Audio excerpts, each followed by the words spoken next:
नमस्कार, बहुत स्वागत है आपका। आप देख रहे हैं किस्मत कनेक्शन और मैं हूं आपके साथ शैलेंद्र पांडे। अक्सर पूजा उपासना में हम अपने हाथों में कलावा, मौली या रक्षा सूत्र बंधवाते हैं। ये जो धागे होते हैं ये अपने आप में बड़े विशेष होते हैं और अलग अलग तरीके के धागे आप अपने हाथों में बंधवा सकते हैं, बंधवाते हैं और इसके विशेष प्रभाव जीवन में प्राप्त होते हैं। आज हम आपको बताएंगे कि इन धागों को कैसे बांधना चाहिए और अलग अलग तरीके के धागों के प्रयोग से आपको कैसे लाभ होगा। चलिए ये जानते हैं कि अलग अलग रंग के धागों का प्रयोग क्या है और ये हमारे भाग्य पर, हमारे जीवन पर किस प्रकार असर डालते हैं।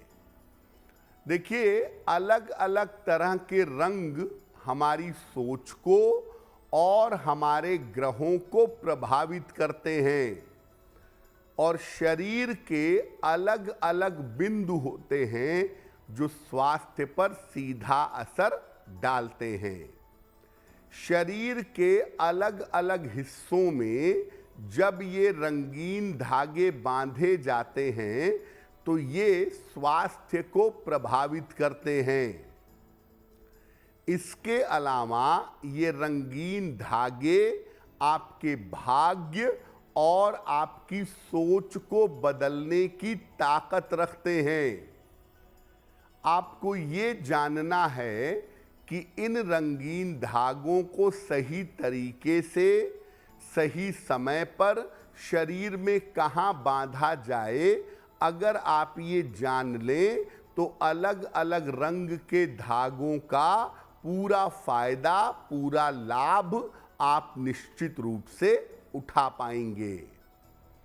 तो जो हाथ में पूजा के दौरान कलावा बांधा जाता है वो केवल ऐसे ही प्रदर्शन की वस्तु नहीं है, उसका धार्मिक महत्व भी है और उसका वैज्ञानिक महत्व भी है और वो आपके शरीर और आपके मन पर असर डालने की ताकत रखता है। अब ये जानते हैं कि जब आप अपनी कलाई में, अपने गले में, अपने पैरों में रंगीन धागा बांधते हैं तो उसके लाभ क्या होते हैं।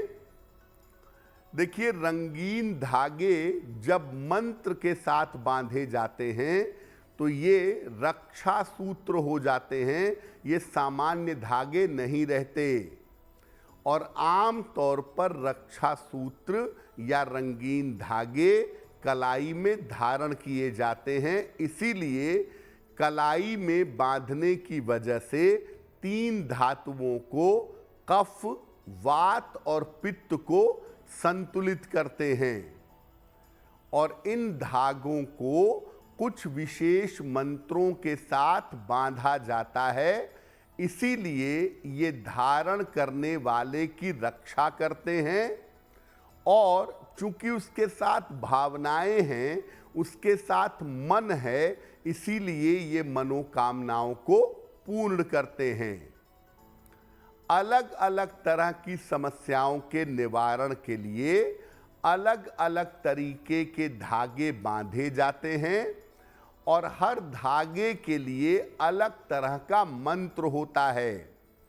वैसे तो एक ही मंत्र ऐसा है जिसको रक्षा सूत्र बांधते समय प्रयोग करते हैं, लेकिन उसके अलावा अलग अलग मंत्रों का प्रयोग भी आप कर सकते हैं और उससे लाभ उठा सकते हैं। अब ये जानते हैं कि अलग अलग उद्देश्यों के लिए कौन कौन से अलग अलग रंग के धागे धारण करें। शिक्षा और एकाग्रता के लिए कौन सा धागा बांधें। शिक्षा और एकाग्रता के लिए अपनी कलाई में नारंगी रंग का धागा धारण करें और ये नारंगी धागा बृहस्पतिवार को सवेरे या वसंत पंचमी को बांधें तो बहुत शुभ रहेगा। अगर विवाह संबंधी कोई समस्या है तो कौन सा धागा बांधें?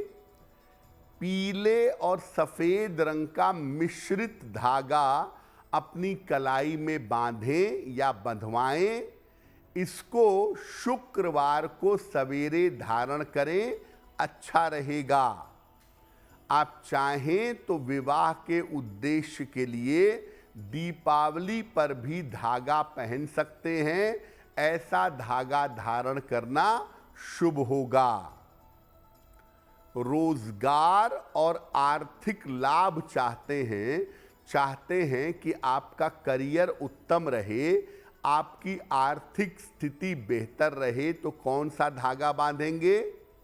नीले रंग का धागा इसके लिए बांधना सबसे ज्यादा बेहतर होगा।